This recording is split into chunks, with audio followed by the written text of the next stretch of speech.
Fala galera do sexto ano, tudo bem? O professor Fernando está aqui novamente para fazer uma revisão com vocês.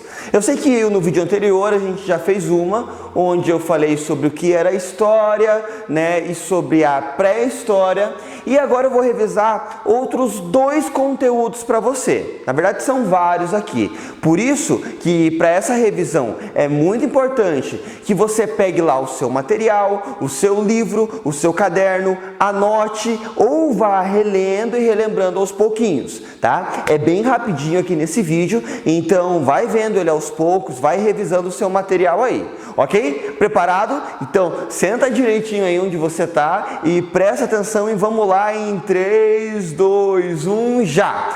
Galera, é o seguinte, o conteúdo que eu vou revisar agora para vocês é da parte onde está escrito Mesopotâmia. Lembra lá Mesopotâmia que eu ensinei lá naqueles outros vídeos lá? Ok. A Mesopotâmia, ela fica numa região chamada de Crescente Fértil.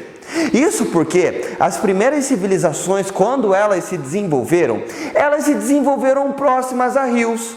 Por exemplo, região do Crescente Fértil, a gente tem o Egito, que se desenvolve próximo do rio Nilo, e onde nós vamos falar hoje, que é a Mesopotâmia, que se desenvolve entre dois rios. Até inclusive é bem importante eu te lembrar que a própria palavra Mesopotâmia significa terra entre rios. Isso, Mesopotâmia significa terra entre rios. Legal, né?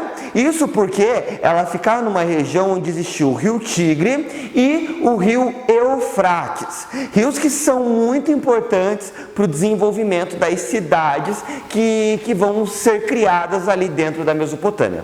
Eu preciso te falar que Mesopotâmia, ela é uma região e dentro da Mesopotâmia existem vários povos ali, várias cidades, como eu vou te mostrar aí na sua tela aí com. Olha só, para a gente entender a Mesopotâmia, eu vou te passar algumas características principais dela. A base econômica, a base de vida das pessoas era a agricultura e o comércio. A gente precisa ter na nossa cabecinha que é nessa região onde começam as primeiras cidades. Então a gente está falando de muito tempo atrás. Quanto, professor? Mais ou menos uns 4.000 anos antes de Cristo, 3.000 anos antes de Cristo.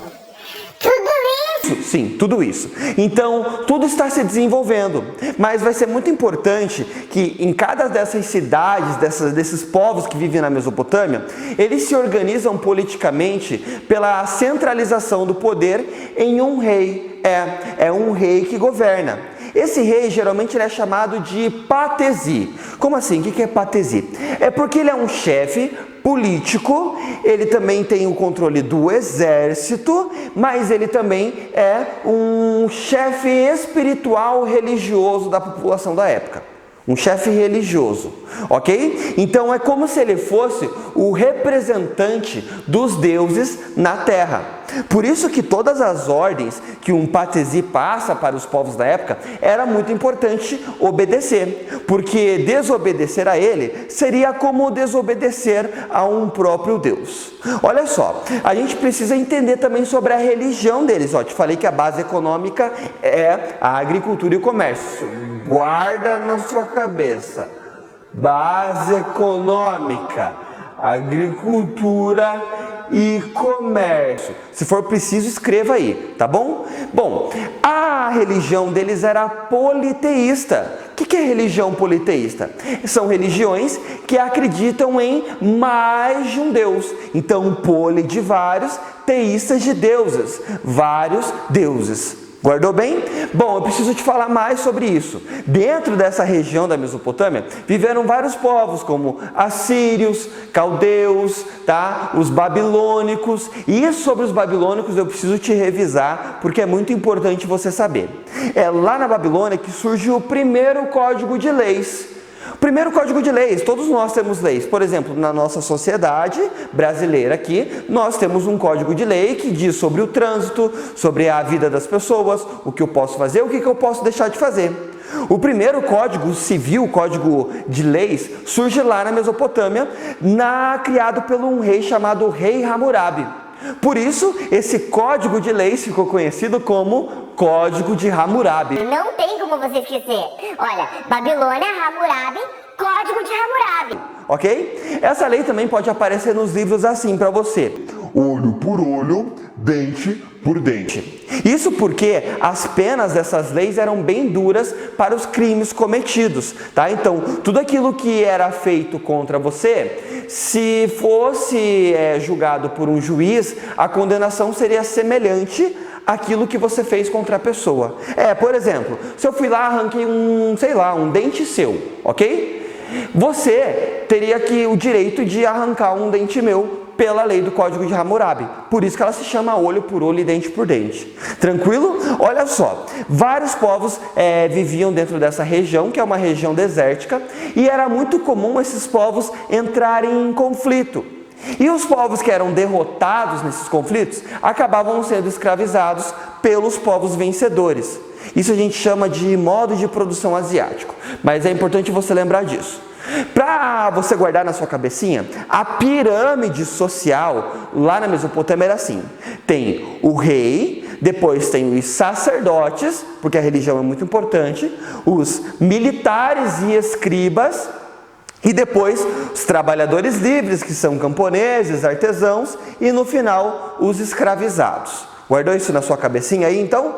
Mesopotâmia, terra entre rios, entre Rio Tigre e Eufrates, religião politeísta, Patrisia é o governador ali, que é um rei, representante de Deus na terra, e o comércio também é muito importante para essas regiões. Bom, é nessa região, por exemplo, que a gente tem povos como os sumérios, que foram importantes e responsáveis pelo desenvolvimento da escrita. O primeiro tipo de escrita que surgiu se chama cuneiforme. Cuneiforme, guarde isso na sua cabeça. Mas o primeiro alfabeto que surgiu foi um povo chamado de fenícios que escreveram, que eram grandes navegadores e comerciantes da época. Eles que inventaram o primeiro alfabeto, que inclusive tem algumas letras que são bem parecidas com a nossa, porque esse alfabeto revolucionou tanto, esse modelo de escrita revolucionou tanto naquela época, que muitas dessas escritas inspiraram as escritas modernas que nós temos até hoje. Legal isso, né? Bom, e o último povo que eu vou te falar que está nessa região do Crescente Fértil é o Egito, que é bem parecido em questões de estrutura com a Mesopotâmia, mas vai ter algumas diferenças. Lá quem vai governar é o faraó. E o faraó, ele não é um representante de Deus na terra. O faraó, ele é o próprio Deus na terra. Nossa, professor! É isso mesmo. Acreditavam-se que o faraó, ele era a encarnação do deus Horus. Então, olhar para o faraó era a mesma coisa que olhar para um deus.